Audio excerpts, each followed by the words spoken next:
ये जो drill machine से खुदाई चल रही है, इसके अंदर 12 फीट गहरे गड्ढे में एक पति की लाश दफन है। उस पति का नाम है जिग्नेश और ये उसकी पत्नी है, कातिल पत्नी पृथ्वी, और ये उसका बॉयफ्रेंड है नीलेश।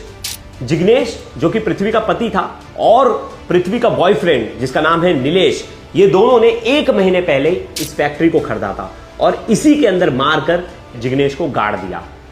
पृथ्वी ने घर पर झूठ बोला। जब कोई पूछता था कि जिग्नेश गया कहां, तो कहती थी कि ऑस्ट्रेलिया गए, उस कंपनी में फोन यूज करना अलाउड नहीं है, वहां मोबाइल ले जाना अलाउड नहीं है, वर्किंग टाइम में कुछ यूज नहीं कर सकते, और तमाम तरीके झूठ बोलते रहे। वो 2 साल तक गायब था। ये घर के प्रोग्राम में भी जाती, लोगों से मिलने भी जाती, लेकिन एक ही झूठ बोलती कि वहां उनको फोन करना अलाउड नहीं है और उनसे बातचीत करना अलाउड नहीं है। पहले तो घर वालों को ज्यादा शक नहीं हुआ, लेकिन अब परिवार वालों ने बोला कि हम जा रहे हैं ऑस्ट्रेलिया घूमने, हमें जिग्नेश का नंबर दो। यहां उसने एक झूठी बात बोली कि उनका नंबर चेंज हो गया, मेरा भी उनसे कांटेक्ट नहीं। घर वालों को शक हुआ। घर वालों ने इसकी बात पुलिस को बताई और कंप्लेंट फाइल की जिग्नेश के बड़े भाई ने। जब जिग्नेश के भाई ने पुलिस में कंप्लेंट फाइल की, जब पुलिस ने इन्वेस्टिगेशन स्टार्ट किया, तो पुलिस के सामने जो खुलासा हुआ वो और ज्यादा हैरान करने वाला था। पुलिस को पता चला कि जिग्नेश की पत्नी पृथ्वी ने ही जिग्नेश की हत्या करवाई है अपने बॉयफ्रेंड नीलेश से, और हत्या करवाने के बाद जिस फैक्ट्री को इन्होंने किराए पर लिया था उसी फैक्ट्री के अंदर गड़वा दिया और उसके ऊपर प्लास्टर करवा दिया। बाद में उस फैक्ट्री को छोड़ भी दिया, वहां दूसरा किराएदार आ गया और इसने सोचा किसी को पता ही नहीं चलेगा। ये पूरी स्टोरी दृश्यम जैसी है। पत्नी से दुगनी उम्र का था उसका बॉयफ्रेंड नीलेश, और आप एक बार फोटो देखिए, ये नीलेश है जिसके सर पे बाल नहीं, और ये देखिए पति की तस्वीर। जमीन आसमान का फर्क है, लेकिन फिर भी पृथ्वी ने नहीं पता अपने बॉयफ्रेंड के लिए अपने पति को क्यों मरवा दिया। और ये शादी से पहले से इसके साथ अफेयर में थी। जब पहले से ये अफेयर में थी तो इसने शादी क्यों की, और शादी के बाद इतनी बेरहमी से हत्या। इनका एक बच्चा भी है। घर वालों ने कभी नहीं सोचा था कि जो इनकी बहू है पृथ्वी, वो ऐसा कुछ कर देगी। तो इस खबर को हम डिटेल में जानेंगे, डिटेल में इसके बारे में चर्चा करेंगे। लास्ट तक इस वीडियो में बने रहिएगा। नमस्कार, मेरा नाम है प्रेस पांडे और आप देख रहे हो क्राइम तक। गुजरात का जामनगर में एक फर्नीचर कारोबारी जो है नीलेश रहते थे। नीलेश का अच्छा फर्नीचर का व्यापार था और वो अपने बिजनेस को आगे बढ़ाना चाहते थे, और उनकी उम्र लगभग 35 साल थी। 4 साल पहले उनकी जो है शादी हुई थी, और जो शादी हुई थी वो अरेंज मैरिज थी, और जो लड़की है उसका नाम है पृथ्वी से अरेंज मैरिज हुई। शादी के बाद सब कुछ बढ़िया चलने लगा, बहुत अच्छा परिवार था, दोनों में बहुत अच्छी बनती थी। अब इस बीच पत्नी है पृथ्वी, उसने अपने एक दोस्त से जिसका नाम है नीलेश, उससे अपने पति को मिलाया, बोला कि इसका भी बिजनेस है, आप दोनों मिलकर कुछ बिजनेस करो। अब पति भी सोचता है कि ठीक है यार, पत्नी बोल रही है कि साथ में कुछ मिलकर बिजनेस करना चाहिए, तो पति जो है जिग्नेश रेडी हो जाता है और बोलता है कि ठीक है, तुम्हारे दोस्त के साथ करेंगे। तो जिग्नेश और नीलेश की आपस में बनने लगती है और दोनों दोस्त बन जाते हैं। तो जिग्नेश और नीलेश ने डिसाइड किया वो एक फैक्ट्री खोलेंगे और फैक्ट्री में अपना फर्नीचर का काम और एक दूसरा काम भी करेंगे, लकड़ी का। तो ऐसे में उन्होंने 2.5 साल पहले एक फैक्ट्री ली, वो भी किराए पर। उस फैक्ट्री में इन्होंने अपना काम शुरू किया। फैक्ट्री को लिए लगभग 1 महीने ही हुए होंगे, अचानक से जो जिग्नेश है वो गायब हो जाता है। अब जिग्नेश गायब हो जाता है, जिग्नेश के घर वाले पूछते जिग्नेश कहाँ चला गया। तो जो उसकी पत्नी है पृथ्वी, वो बोलती कि ऑस्ट्रेलिया गए काम से और उनका ऑस्ट्रेलिया का वीजा लग गया और बड़ी अच्छी नौकरी मिली, बस वहाँ दिक्कत एक ही है कि वहाँ फ़ोन यूज़ नहीं कर सकते एक लैब में। तो घर वाले बोलते सही बोल रही होगी, क्योंकि घर पर किसी को शक नहीं होता कि पत्नी झूठ बोल रही है इस समय। अब ऐसे में उसने डिसाइड किया कि घर वालों को ऐसे ही झूठ बोलते रहना है। 1 साल का समय निकल गया। ये घर के प्रोग्राम में जाती, लोगों के पास जाती, सबके पास जाती, रिलेटिव से मिलती, और कोई भी पूछता कि पृथ्वी कहाँ है, तो पृथ्वी को पूछती थी कि जिग्नेश कहाँ है, तो वो एक ही बहाना बनाती कि वो ऑस्ट्रेलिया गए, वहाँ फ़ोन नहीं लगता, वहाँ बातचीत वो नहीं कर सकते, उनकी अच्छी जॉब है, वो थोड़ा वैसा काम कर रहे हैं जहाँ उनकी बातचीत नहीं हो सकती। घर वाले भी सोचे कि अरे हमारी बहुरानी तो सही बोल रही होगी, झूठ क्यों बोलेगी वो। ऐसा चलते गया 1 साल का समय निकल गया। अब दूसरा साल शुरू हो गया, दूसरा साल भी बीत गया। अब घर वालों को थोड़ा शक होने लगा कि ऐसा कौन सा काम, यार एक बार तो बात करता 2 साल में, एक बार भी उसने बातचीत नहीं, किसी से कोई कांटेक्ट करने की कोशिश नहीं की, ऐसा कैसे हो सकता है। अब घर वालों को ये शक था, और ये शक जो था वो बहुत ज़्यादा गहरा होता जा रहा था, और घर वालों को लग रहा था कि इसके पीछे कुछ ना कुछ तो गड़बड़ है। अब घर वाले जो है ऑस्ट्रेलिया जाना चाहते थे घूमने के लिए। ऐसे में उन्होंने बोला कि जिग्नेश का कांटेक्ट दो, हम लोग जा रहे हैं ऑस्ट्रेलिया घूमने के लिए और वहाँ हम जाकर जिग्नेश से मिलेंगे। फिर इसने वो यहाँ आनाकानी करना शुरू कर दी।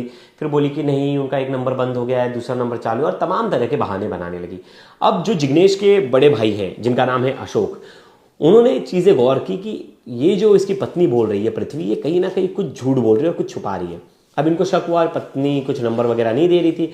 जब उससे कड़ी पूछताछ की गई फिर भी नहीं बता रही। फिर अब जिग्नेश के भाई ने, बड़े भाई ने, अशोक ने सोचा कि अब पुलिस के पास जाना ठीक रहेगा, और वो पुलिस के पास चले गए। पुलिस में कंप्लेंट दी, मिसिंग कंप्लेंट, और उन्हें लगा कि मेरे भाई की हत्या हो गई है। फिर पुलिस तुरंत इन्वेस्टिगेशन की। पुलिस ने तुरंत जो है इनकी पत्नी पृथ्वी को हिरासत में लिया और उससे पूछताछ की, कड़ी पूछताछ की। लास्ट कॉल डिटेल्स देखे तो बोले इसका तो लास्ट मोबाइल डिटेल कभी ये भारत से बाहर गया ही नहीं, कभी इसके पासपोर्ट पे कोई टिकट ही नहीं बना, या इसके नाम पे कोई टिकट नहीं बना, ये ऑस्ट्रेलिया कभी गया ही नहीं, वीज़ा के लिए अप्लाई नहीं हुआ इस नाम से, तो तुम झूठ क्यों बोल रही हो।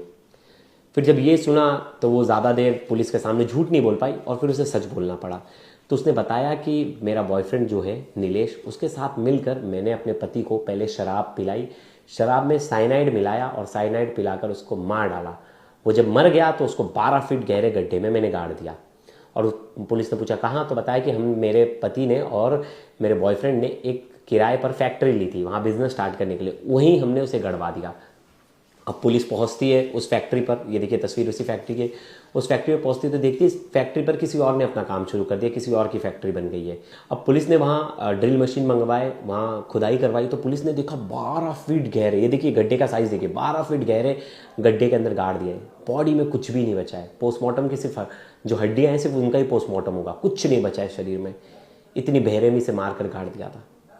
जब पुलिस भी देखी तो शॉक हो गई, आसपास के लोग भी देखे तो शॉक हो गए, हर कोई शॉक हो गया, परिवार के सदस्य भी शॉक हो गए। उन्होंने बोला कि पत्नी तो बहुत प्यार करती थी, पत्नी ऐसा दिखाती थी बहुत प्यार करती, लेकिन जब पत्नी के बारे में पता चला कि जो इसका बॉयफ्रेंड है नीलेश, ये इससे शादी से पहले से अफेयर में था। ये देखिए बुढ़ा, मतलब ये इसकी उम्र ज़्यादा है, ये बूढ़ा है, टकला हो गया है, इसके सर पे बाल नहीं है। और देखिए पति की तस्वीर देखिए, दोनों में से कहीं भी आपको लग रहा है कि दोनों एक एज के या दोनों में कोई भी मैचिंग का लेवल है। मतलब इतना अच्छा पति, और एक अपने पुराने बॉयफ्रेंड के लिए इसने अपने पति को मौत के घाट उतार दिया। शादी नहीं करनी चाहिए थी, जब आपको लग रहा था कि आपका बॉयफ्रेंड ही आपका सब कुछ है, शादी क्यों कर ली। परिवार वालों की भी गलती है यहाँ।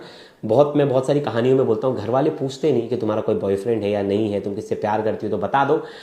पहले तो लड़कियां घर वालों की बात मान लेती, फिर जब जाती हैं उनके घर पे तो उन्हें लगता है कि नहीं, मेरा बॉयफ्रेंड ही अच्छा था, ये तो मैं जिस पति से शादी कर लूँ ये तो कहीं से भी मेरे लायक नहीं है। और फिर से उसी बॉयफ्रेंड के साथ अफेयर रखना और अपने पति को मौत के घाट उतार देना। ये एक दो कहानी नहीं है, ऐसी तकरीबन कितनी कहानी है। और आए दिन हम ऐसे देख रहे हैं कि महिलाएं इतनी ज़्यादा क्रूएलिटी कर रही है। अब तो डोमेस्टिक वायलेंस के भी बहुत सारे केस आ गए हैं, लेकिन मेंस राइट्स के नाम पे भारत में तो कुछ है नहीं, कानून वानून है नहीं। अगर किसी की मेंटल हेल्थ खराब हो रही है, कुछ भी हो रहा है, तो भारत में लड़कों के लिए कोई कानून नहीं है। और इस केस से तो साफ जाहिर हो रहा है, और ऐसे कई केसेस हैं। सोचिए, बच्चा था इनके, 2 बच्चे थे, 2 बच्चे, माँ ने ज़रा भी नहीं सोचा इन 2 बच्चों के सर से इनके पिता का साया हट जाएगा। उसकी इतनी बेरहमी से हत्या कर दी और घर पर झूठ बोलती रही, और इस उम्र में। और आपको पता है, ये जानकर भी हैरानी होगी कि ये नर्स थी, नर्स का काम करती है। नर्स का कहते हैं ना कि नर्स तो बड़ी सेंसिटिव होती है यार, नर्स तो बहुत सबका देखभाल करती हैं। वो ऐसा क्राइम करने के पीछे कैसे उनकी मंशा जाग सकती है, कैसे वो ऐसा सोच सकती है। लेकिन यहाँ जो है उन्होंने बिल्कुल नहीं सोचा कि घर वालों पे क्या होगा, और बहुत झूठ बोला, लास्ट तक झूठ बोलती रही। अब पुलिस जो है डेड बॉडी को पोस्टमार्टम के लिए भेज दिया है। डेड बॉडी में कुछ बचा नहीं है, मैं आपको तस्वीर नहीं दिखा सकता, और लेकिन कुछ भी नहीं बचा है। और सोचिए, साइनाइड मिलाकर मारा पहले पति को, फिर उसे डेड बॉडी को दफना दिया। ये पूरी स्टोरी जो है दृश्यम जैसी है, और स्टोरी देखकर लगता है कि इसे लगा कि इसके बारे में कभी किसी को पता नहीं चलेगा, लेकिन इसकी गलतफहमी थी कि जो अगर क्राइम करोगे तो कभी ना कभी तो उसका खुलासा होगा। और सोचिए, 12 से 15 फीट गहरे खड्डे में। तो दोस्तों, इस वीडियो के बाद मैं और वीडियोस बनाऊंगा। अभी ये स्टार्टिंग डिटेल्स है, अभी और डिटेल्स आना बाकी हैं कि कैसे अफेयर बना, कैसे कड़वाहट हुई, कब मर्डर किया, कैसे कैसे प्लान किया, सब कुछ बताऊंगा आपको डिटेल में अगली स्टोरी में। तब तक जाते जाते आप ये पुलिस की बाइट सुनिए, पुलिस ने क्या कुछ बताया इस पूरे मामले में। 26/7/2026 को सिटी बी पुलिस स्टेशन में एक अर्जी आई थी कि उसमें फरियादी अशोक धर्मेश भाई माधवजी भाई मावदिया, उन्होंने बोला कि उनका भाई पिछले 2 जिसका नाम जिग्नेश है, वो पिछले 2 साल से लापता है। उसकी पत्नी से पूछने पे उसकी पत्नी कहती थी कि वो ऑस्ट्रेलिया गया है, और जब उसका परिवार उसका कांटेक्ट नंबर मांगता था तो उसकी पत्नी ने कहा कि उसका ऑस्ट्रेलिया में वो जिस कंपनी में काम करता है वहां फोन पर बात करना अलाउ नहीं करते। तो 2 साल उसके परिवार के साथ कोई संपर्क नहीं हो पाया। उसका परिवार का, उसके काका का बेटा ऑस्ट्रेलिया जा रहा था, तो उन्होंने उसकी वाइफ से वापस पूछा कि हमें हमारे भाई का नंबर दो, मैं वहां जा रहा हूं, मैं उनसे मिलना चाहता हूं। तब उसकी वाइफ ने उन्हें बताया, पुलिस की जब धमकी दी गई तो उसकी वाइफ ने बताया कि उसको तो हमने 2 साल पहले मार दिया है। इस बात की फरियाद उन्होंने सिटी बी पुलिस स्टेशन में 26/7/2026 को गुम दाखिल करवाई। उसमें उन्होंने बोला कि उन्हें डाउट है कि उनके भाई को उसकी वाइफ ने अपने प्रेमी के साथ मिलके मार दिया है। जब इसकी आगे सिटी बी पुलिस स्टेशन ने तपास की, उसमें उन्हें पता चला जो विक्टिम है जिग्नेश, उसकी बीवी पृथ्वी ने अपने प्रेमी नीलेश के साथ मिलकर उसकी दारू में साइनाइड मिलाकर उसका मर्डर कर दिया और उसकी लाश दरेड़ के कारखाने के अंदर गाड़ दी। और अभी इसका आगे की वहां खोदकाम चालू है। आगे की जो भी अपडेट होती है हम आपको देंगे। मैडम, ये किस तरह से, कितने साल से प्रेम संबंध था और मालूम कैसे पड़ा कि दादा उसके साथ में कोई हत्या करने में शामिल है कि क्या? इसका पहले, अभी इसका जो प्रेमी है उसका उससे शादी से पहले भी संबंध था। शादी से पहले संबंध था, फिर शादी के टाइम और उसके कुछ समय तक संबंध नहीं रहा। फिर शादी के कुछ समय बाद वापस अपने पुराने प्रेमी के साथ प्रेम संबंध शुरू हो गया था। उसकी फैमिली डिटेल क्या, बैकग्राउंड क्या है, फैमिली पे कौन कौन है, कौन कौन नहीं है? अभी उसकी फैमिली में उसके भाई हैं जो हमें यहाँ फरियाद देने आए हैं। आगे की पूरी तपास, विक्टिम के भाई अशोक हैं, वो हमारे पास फरियाद देने आए। आगे की तपास चल रही है। कितना समय हो गया था और ये कब से रिलेशन में थे? इनकी शादी को अप्रोक्सीमेटली 5-6 साल हो गए थे। और ये इसकी वाइफ पृथ्वी, वो अपनी शादी से पहले से ही अपने प्रेम, जो नीलेश है उसके साथ प्रेम संबंध में थी। शादी के टाइम पे कुछ समय के लिए उनका प्रेम संबंध टूटा, फिर शादी के बाद वापस शुरू हो गया। मैडम, हत्या कहाँ की गई, ऐसा पुलिस का क्या अनुमान है इसमें? इसमें हत्या दरेड़ जीआईडीसी के अंदर जहां उसकी बॉडी गाड़ी गई है वहीं हत्या हुई है, यही आशंका है अभी तक। बॉडी कैसे छुपाई, कैसे हत्या की, पूरा डिटेल बताइए। बॉडी वहां गड्ढा खोदकर, उसमें 12 फीट का गड्ढा खोदकर उसमें बॉडी छुपाई गई। अभी क्या चल रहा है? अभी वहां उसी जगह का आरोपी को साथ रख के खोदकाम चल रहा है। जैसे इसमें हमें आगे कुछ मिलता है हम आपको बताएंगे।